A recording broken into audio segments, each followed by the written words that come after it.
Jetpur Piyush રાદડિયાને Jetpur police સ્ટેશનમાં રજૂ કરાયો। પાટીદાર આગેવાન જિગીશા પટેલ રહ્યા હાજર। જેતપુર તાલુકા પોલીસ સ્ટેશન ખાતે બન્ની ગજેરા પર નોંધાયેલો છે ગુનો।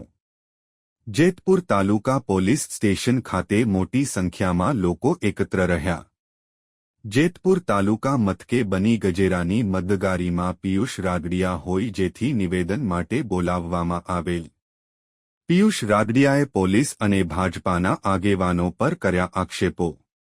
રાજકોટ જિલ્લા એસપી આકાઓ નીચે કામ કરી રહ્યાના આક્ષેપ। ખોટા ગંભીર ગુનાઓ દાખલ કરીને એનકેન પ્રકારે હેરાન કરી રહ્યાના આક્ષેપો। ગોંડલ તાલુકા પીઆઈ કેમિકલ યુક્ત પાણી પીવડાવી ટોર્ચર કરી રહ્યાના પિયુષ રાદડિયાના આક્ષેપ। પોલીસ કોઈના ઇશારે કામ કરી રહ્યો હોવાના જીસા પટેલના આક્ષેપ।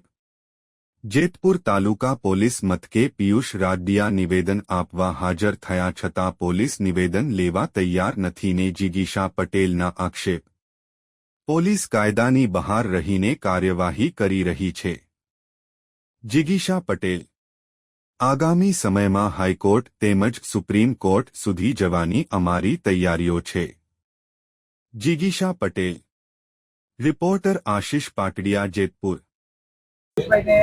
જેતપુર તાલુકા પોલીસ સ્ટેશને લઈને આવેલા હતા તો શા કારણસર લઈને આવ્યા હતા અને અત્યારે જે તાલુકા પંચાયત આપને શું જવાબ મળ્યો?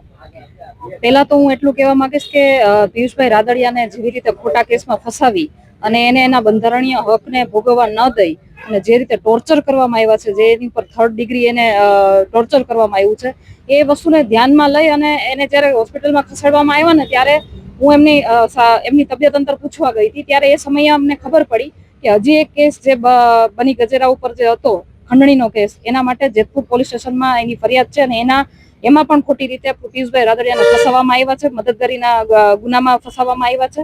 અને જેતપુર પોલીસ સ્ટેશનેથી પિયુષભાઈ રાદડિયાને ફોન આવ્યો કે તમે કાલની તારીખમાં અહીંયા આવી જાઓ, તમારા જામીન આપણે મંજૂર કરી દઈએ અને પ્રોસેસ બધી પતાવી દઈએ। એટલે પિયુષભાઈએ જ્યારે ડોક્ટર સાથે વાત કરી એટલે ડોક્ટરે એવું કીધું કે ભાઈ તમારી તબિયત અત્યારે એટલી સારી છે કે તમે નિવેદન આપી શકો, પણ કંઈ પણ થાય તો તમારે તાત્કાલિક અહીંયા હોસ્પિટલમાં એડમિટ થઈ જવું પડશે અને રેગ્યુલર તપાસ માટે પણ આવવું પડશે।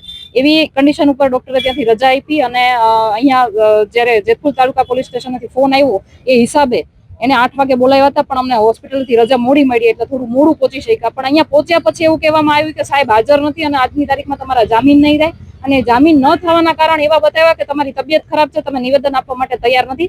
પણ પિયુષભાઈ રાદડિયાની તબિયત એટલી સારી છે કે તેમને મીડિયા સામે આવીને નિવેદન તમારા લોકોને આપ્યા છે, પણ પોલીસને વસ્તુ દેખાતી નથી। એટલે ક્યાંક ને ક્યાંક આ કોકના ઇશારે આ બધું ચાલી રહ્યું હોય અને ખોટી રીતે એને કન્વર્ટ કરવામાં આવી રહ્યા હોય એવું ચોખ્ખું દેખાઈ રહ્યું છે। તમે પણ ગોંડલની મુલાકાતે પહોંચ્યા હતા ત્યારે દિનેશ પાત્ર હતા ત્યારે તમારી સાથે હતા, તેને પણ ટોર્ચર કરવામાં આવ્યું છે, શું કહેશો? હા, દિનેશભાઈને પણ ટોર્ચર કરવામાં આવ્યા હતા અને દિનેશભાઈએ પણ મીડિયાની સામે આવીને નિવેદનો આપ્યા હતા। પણ મને એવું લાગે છે કે દિનેશભાઈને કઈ રીતે હેરાન કરી શકે? દિનેશભાઈ એક વકીલ છે, વકીલ તરીકે પિયુષભાઈ રાદડિયાના વકીલ તરીકે ત્યાં હાજર રહ્યા હતા અને છતાં પણ એમને ત્યાં બેસાડી દેવામાં આવ્યા, એની ઉપર ગુનાઓ નોંધી દેવામાં આવ્યા। શું કામ? ખાલી ને ખાલી એટલા માટે કારણ કે એ લોકો અમે જ્યારે ગોંડલની મુલાકાતે ગયા હતા ત્યારે એ લોકોએ અમને સમર્થન આપ્યું હતું। તો એ ચોખ્ખું દેખાઈ રહ્યું છે કે જે લોકો અમને સમર્થન આપી રહ્યા છે એ લોકો એવા નાના માણસોને એવા લોકોને ટોર્ચર કરી અને એને માનસિક એનો મનોબળ તોડવામાં આવી રહ્યું છે અને આ તદ્દન ખોટી વસ્તુ છે। કારણ કે કોઈ પણ પોલીસ પ્રોસિજર હોય એ કાયદાની રૂહમાં રહીને થાય। કાયદાકીય પ્રોસિજર થતી હોય તો અમને કોઈ વાંધો જ નથી, પણ કાયદાની બહાર જઈ અને પોલીસ તંત્ર પણ એક કહેવાય ને કોઈને ફોલો કરી રહી હોય, કોઈના કેવા પ્રમાણે ચાલી રહી હોય ને એવું ચોક્કસપણે લાગી રહ્યું છે।